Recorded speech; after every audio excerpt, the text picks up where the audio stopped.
The Delaware Supreme Court then appoints independent counsel to represent my side of the issue, and the state argues their side of the issue, as they did in the case of Pepperkai and Judge Pepperkai, and the decision is made. The Board of Elections preempted all that, bypassed all that, and decided this person will be ineligible after accepting my check, after knowing for months, and after a very vigorous campaign of some 8,000 Johnson voters who were ready to vote, after knowing that we were in the top 3 people contending for the office. And I believe it's because of a much larger issue, that is the New Age Jim Crow.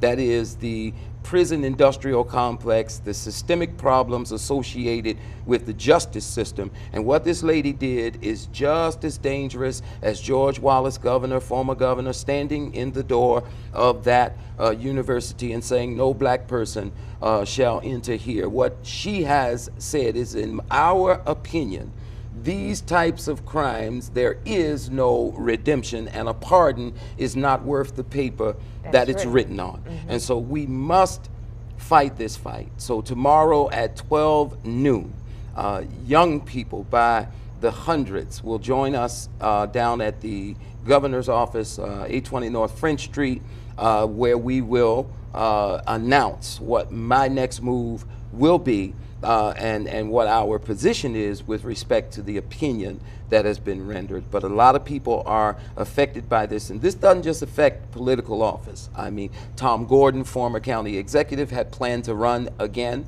This bars him. And so, you know, you set the bar, and then we meet it and you move it, and you set the bar and we meet it and you move it, and you set the bar and we meet it. And I saw Mr. Bovell, let me say that, on television earlier today.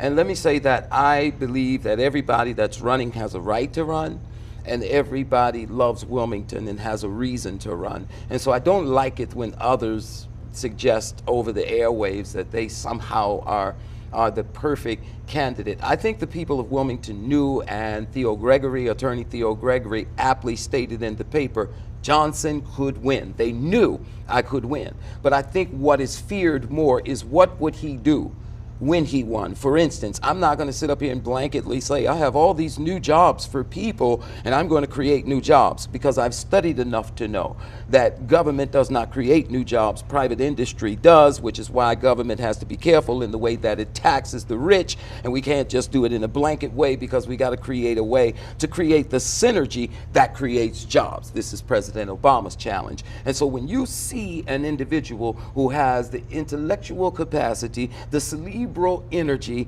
and the love of a people to really make institutional change, then you fight against that person with all you have if you don't want to change the status quo. Wow. Yeah. Listen, thank you for clearing the air and giving, you know, more insight to the impact of what's going on. And I think about things, and one thing that stood out for me is you mentioned about the prison industrial complex. Yes. And for those of you at home who may not understand what Pastor D is talking about, it's pretty much a cycle where you're going to be guaranteed slave labor, eternal incarceration. Exactly. This is the issue. Yeah. The number one pivotal issue, Mike, of this election is not what we're being told. Right. Anthony Johnson of the fire department, I respect free speech, but a lot of people were angry because he went on to the internet and said, oh, all of you Pastor D voters, you need to jump on board with my guy's campaign. What he does not understand is the numbers of those of us who have felonies in our background are so high in America, and the opportunities are so few. If we don't create bridges to full citizenship for people who have made mistakes, if we don't have equal opportunities for gainful employment, then we will forever be caught in a spiral cycle of recidivism and going back. And that is why I'm doing what I'm doing, because someone has to cross that line and say redemption is possible, change is real. If this person, if Derrick Johnson is out of the mayor's race, then a significant part of the Wilmington population have lost their enthusiasm, and voter registration will go down. We're going to try to see to it that that doesn't happen. That's not helpful for anybody. Right. So Right. I'm not going to be a sour face and go away and take my marbles and go to my yard. I'm a Yeah. little too mature for that. However, I will say that the remaining candidates need to consider that we have a significant campaign, our issues are real, our voters are real, and this moment is a pivotal moment, not only in the history of Wilmington, but in the history of the country. And if our governor is the governor of all the people, we will call upon him tomorrow. We will not walk alone. We won't be downtown alone. Young people will be downtown with us tomorrow. Older people will be downtown with us tomorrow because they have sons, daughters, and granddaughters who are still on probation or in incarceration that they want to see live a quality life before they die. And smart people recognize this is not about Derrick Johnson. This is about a whole cast or class of people who will be held in a Jim Crow position unless we cause the Delaware legislature or the Delaware Supreme Court to be definitive about the value of a pardon. Well, the other thing is speaking. That's speaking practically, and that's speaking, politically and socially. Yes. Now let's speak spiritually about Yes. this. When I think of redemption, Yes. there's a couple of things. They say, let he who is without sin cast the first stone. And if that were taken to heart, I'm sure that would reel some folks in. There's also the part about where,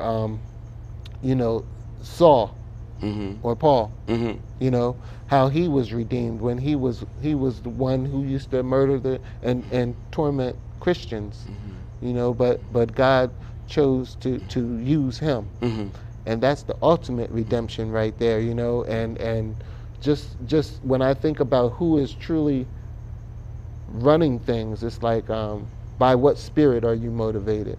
Yeah. Spiritually there is speaking, hardly, but- Mike, a pastor in the region that should not be right downtown with me tomorrow. And here's why. Not so much to support me, but the Bible is replete from cover to cover with examples of God's interest being the redemption of man. And therefore, every pastor ought to consider, when you see in Scripture that Abraham, as he goes up to slay Isaac, is being pulled out of paganism and his training, his tradition of sacrificing human beings, and God say, I didn't tell you to kill him, I told you to offer him up. Yeah. Then every pastor ought to understand redemption. He wasn't interested in Isaac, he was Right. interested in redeeming Abraham. And Exactly. throughout the Bible, redemption is what he offers. And if the state of Delaware has concluded through a word, this is not Bo Biden, this is not the court. The court didn't say Johnson cannot run. This is a lady who is an assistant district attorney who gave an opinion to the Board of Elections,